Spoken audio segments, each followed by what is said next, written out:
Il pesce azzurro bisogna consumarlo tutte le volte che se ne sente la necessità. Il pesce si chiama il principe della tavola. Tutte le volte che io ho l'opportunità di utilizzarlo è bene utilizzarlo.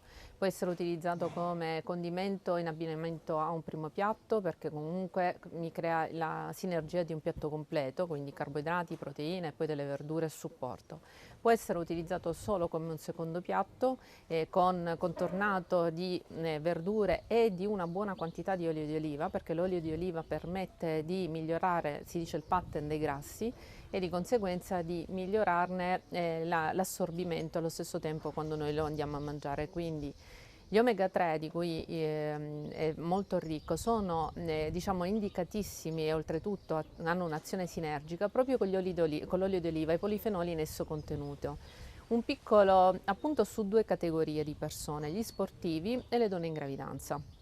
Gli sportivi ne hanno beneficio perché li mantengono leggeri, gli danno l'apporto nutrizionale di cui ha bisogno e in fase di recupero gli omega 3 in esso contenuto aiutano a ridurre la fase di recupero.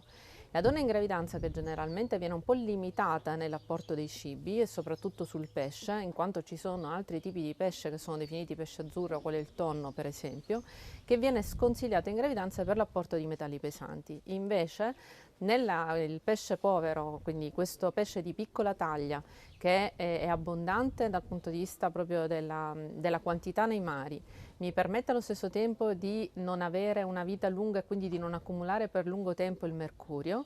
Quando io lo vado a mangiare non mi dà quella quota letale o fastidiosa, tossica che può avere una donna in gravidanza quando mangia questo tipo di pesce.